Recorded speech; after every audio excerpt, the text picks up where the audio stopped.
Como estuvimos viendo en la parte anterior, pues los dispositivos móviles son muy importantes ya hoy en día. Sin embargo, nosotros iniciaremos a estudiar a estos mismos, pues ya en base al punto de vista de lo que este curso conlleva, ¿verdad? Pues básicamente vamos a entrar a ver lo que es la arquitectura, después de los primeros elementos de la informática, que en este caso fueron los ordenadores, y en este caso, pues tiene como lo básico, lo cual pues se ha ido transmitiendo hacia los demás dispositivos que hoy en día utilizamos. Pues cuando vayamos a ver un ordenador, pues básicamente está constituido por dos aspectos, que son el hardware y que son el software, ¿verdad? Lo que nos lleva a que en este momento vamos a ver lo que es la arquitectura. Quiere decir cómo es que está construido. Cuando hablamos de la palabra arquitectura, nosotros lo que podemos pensar es en un diseño y exactamente eso es lo que vamos a ver, ¿verdad? Cómo es que está diseñada lo que es la forma de un ordenador, ¿verdad? Entonces, básicamente, pues un ordenador tiene componentes en hardware y ya habíamos dicho que el hardware es toda aquella parte física de los dispositivos, las cuales yo puedo palpar, que puedo percibir de manera física, ¿verdad? Y pues esto está básicamente constituido por una unidad central de procesamiento, ¿verdad?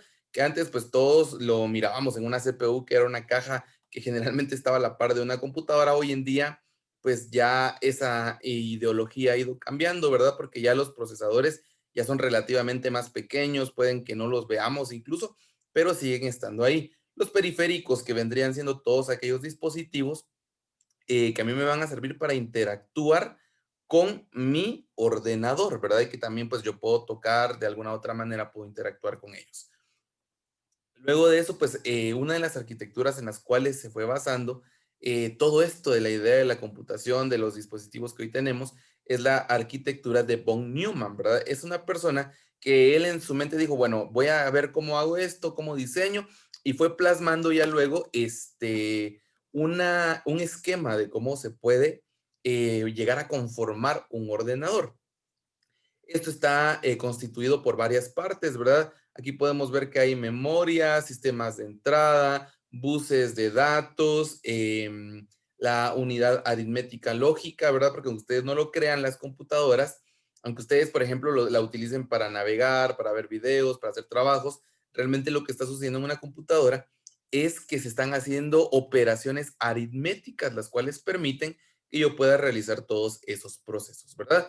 Aquí podemos ver nosotros lo que es el diseño de esta arquitectura, ¿verdad? Podemos ir viendo que está constituida básicamente por lo que es la memoria, lo que es la unidad de procesamiento o CPU, la cual pues está coordinada por un reloj que coordina toda la actividad que hay en la computadora, y los periféricos. Ustedes pueden ver que aquí los periféricos pueden ser pantallas, pueden ser teclados, impresoras, unidades de almacenamiento, ¿verdad? Que en este caso pues los disquetes ya no los usamos, no sé cuántos de ustedes todavía tuvieron la oportunidad de poder utilizar un disquete o tener un disquete. Hoy en día usamos memorias, utilizamos otro tipo de dispositivos de almacenamiento, y luego pues tenemos todo lo que son los buses de direcciones, los cuales me dicen cómo se mueve la información entre uno y otro y la transportan por medio de los buses de datos, ¿verdad? Y un bus de control, que es la cual lleva todo el control de esos datos que se están moviendo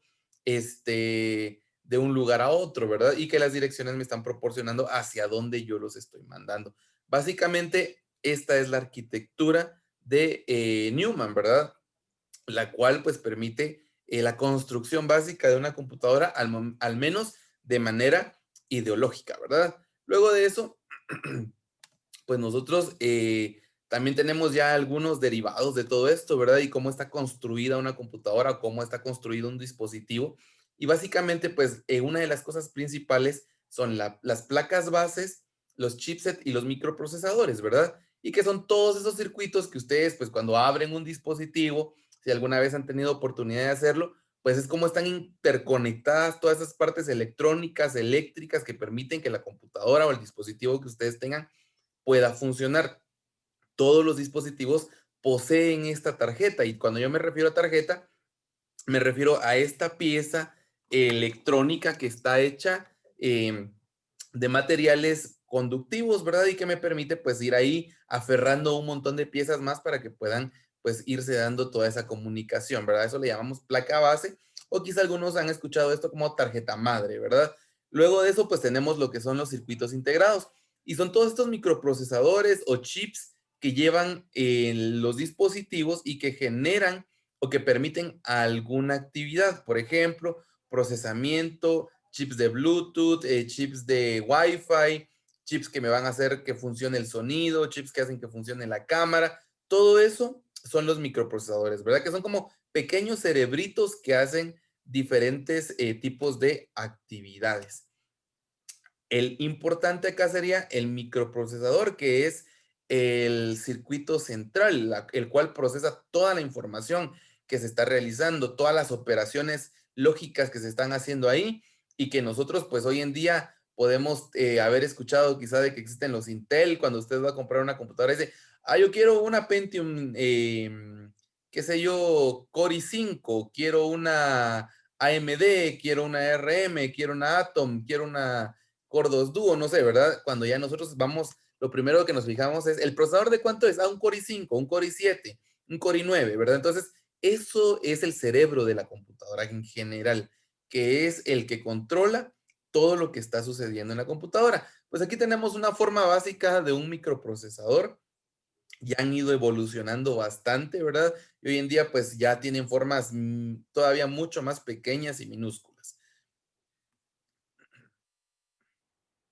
Otra parte importante en las computadoras es la memoria. Y la memoria, pues ustedes podrán creer o podemos pensar nosotros que simplemente es aquel artefacto que nos sirve para guardar información. Sin embargo, la memoria en un dispositivo inteligente tiene diferentes propiedades. Por ejemplo, está la memoria RAM. La memoria RAM es aquella que va a hacer que se corran las instrucciones y que ahí van a ir ejecutándose procesos. Entonces, por ejemplo, nosotros decimos, mi computadora tiene 8 gigas de memoria RAM y entre más gigas tiene, es más rápida el procesamiento de información. Esa es la función de la memoria RAM. Guarda alguna información, sin embargo, en la memoria RAM, cuando se apaga una computadora, toda esa información se pierde porque se utiliza más para velocidad de procesamiento. Una memoria caché es aquella donde no es una memoria física como tal, no existe como que yo la puedo tocar como la tarjeta que vimos anteriormente, pero sí es una memoria que guarda información y que va guardando información que voy a utilizar después.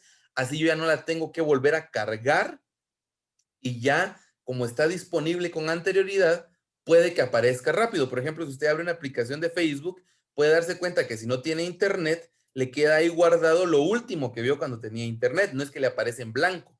Eso es memoria caché. ¿Por qué? Porque toda esa información quedó precargada a manera de que cuando se vuelva a utilizar ya está ahí y no va a consumir más datos y no va a consumir más tiempo de procesamiento, aunque no es una memoria física como tal. Luego tenemos una memoria virtual. Esto lo que hace es que puedes llegar a simular una memoria RAM utilizando la memoria del disco duro de la computadora, que el disco duro es donde se guarda información. Entonces, incluso alguna gente hace trucos con sus computadoras y le quita memoria de disco duro y como que emula una memoria RAM para que la computadora sea más rápida, ¿verdad? También se puede llegar a hacer eso. Hay una memoria de lo que es un BIOS. ¿Y qué es lo que hace esto? Que guarda información cuando usted apaga su computadora. Guarda la fecha, por ejemplo, guarda todos los pequeños programas que son los primeros que se cargan en la computadora, en su dispositivo, antes de que se encienda todo el sistema operativo, que ya lo vamos a ver más adelante lo que es un sistema operativo.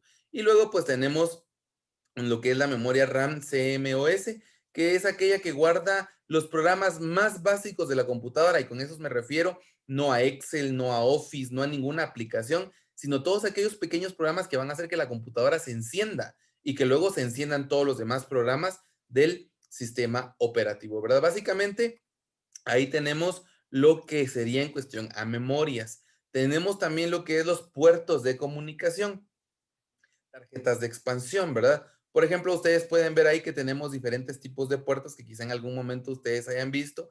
Tenemos, por ejemplo, lo que son puertos USB, que es donde colocamos memorias, cables de teléfonos, algún tipo de cable, memorias SATA, que es donde podemos conectar los discos duros, memorias de HDMI, que es donde puedo, o perdón, puertos de HDMI, donde yo puedo conectar un cable para otra pantalla, para una televisión, puertos de red, yo puedo conectar ahí un cable para tener internet, tenemos puertos de audio, ahí tenemos lo de los audífonos, podemos conectar micrófonos, puertos Thunderbolt. Estos no vienen en todas las computadoras, pero tienen diferentes funciones. Esos puertos son bien interesantes porque los puedo usar tanto como para transmitir información a discos duros, como para poder conectar a una pantalla extra, como para poder conectar a otra computadora. Y generalmente los puertos Thunderbolt son más utilizados en lo que son computadoras Apple, ¿verdad? Para los que hayan tenido alguna de ellas, pues pueden dar testimonio de eso.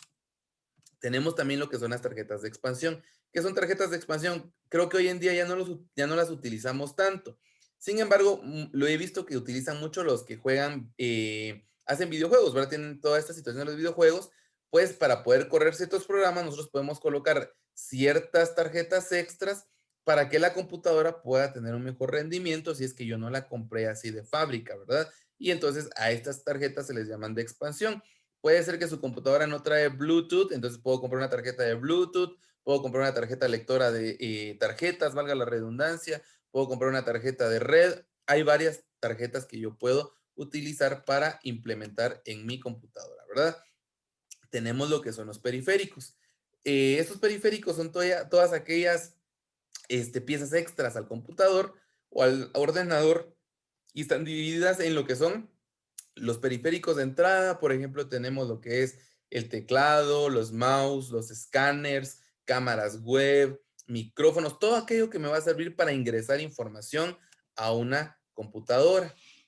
Tenemos lo que son periféricos de salida, por ejemplo, los monitores, pantallas, impresoras, altavoces, audífonos, cañoneras, etcétera, etcétera, que van a servir que la computadora saque información de lo que está en ella, ¿verdad? De lo que está procesando.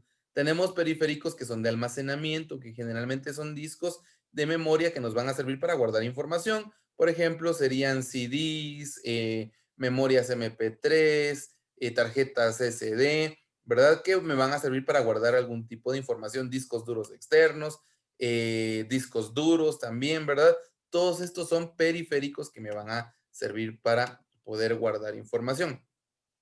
Tenemos dispositivos de comunicación, que serían las tarjetas de red, por ejemplo, módems, cableado de red, entre otros que podemos, tarjetas de Bluetooth, por ejemplo, que podemos utilizar nosotros para poder tener comunicación con mi computadora hacia una red o hacia otro dispositivo, ¿verdad? Ahí podemos ver algunos, esta es la forma que tienen para que ustedes puedan ir como viéndolo si es que no han trabajado antes con un tipo de este dispositivo. Y luego, pues tenemos dispositivos con arquitectura de ordenador, por ejemplo, navegadores de GPS, televisiones inteligentes, entre otros, ¿verdad? Que podemos ahí ir viendo y tenemos en poder utilizar, ¿verdad? Tenemos algunos tipos de ordenadores, ¿verdad? No es como que solo tengamos una forma de computadora y ya. Entre ellos, por ejemplo, tenemos los superordenadores. Los superordenadores generalmente se caracterizan por estar en salas bien grandes, que se utilizan para servidores y son los que manejan informaciones muy, muy fuertes. Por ejemplo, son aquellos que manejan todo el funcionamiento de Facebook, de Google y no tienen forma de computadora como tal. Son salas con un montón de racks, se le llama, donde están metidas un montón de tarjetas que están procesando y generalmente tienen bastante poder para que pueda procesarse toda esa información. Están los ordenadores de sobremesa, que son generalmente los que nosotros utilizamos, las computadoras de escritorio y las computadoras portátiles, ¿verdad? Que nosotros conocemos como laptops y desktops, ¿verdad? Que son las que nosotros generalmente utilizamos en nuestro día a día. Tenemos las portátiles, ¿verdad? Que serían esos pequeños ordenadores. También tenemos lo que son las tablets, ¿verdad? Que son dispositivos portátiles que hoy en día pues ya es bastante común que podamos ver, ¿verdad? Y que pues son una especie de pequeños ordenadores. Y también tenemos lo que son los teléfonos inteligentes, ¿verdad? Que son dispositivos electrónicos que hoy en día ya nos permiten bastante procesamiento. No dudo, por ejemplo, que muchos de ustedes estén recibiendo la clase por medio de su teléfono, que hagan sus tareas por medio del teléfono. Y estos dispositivos pues también están involucrados en todo lo que es arquitectura y también funcionan con esos periféricos, ¿verdad? Podemos conectarles diferentes cosas y tienen el mismo principio de von Neumann.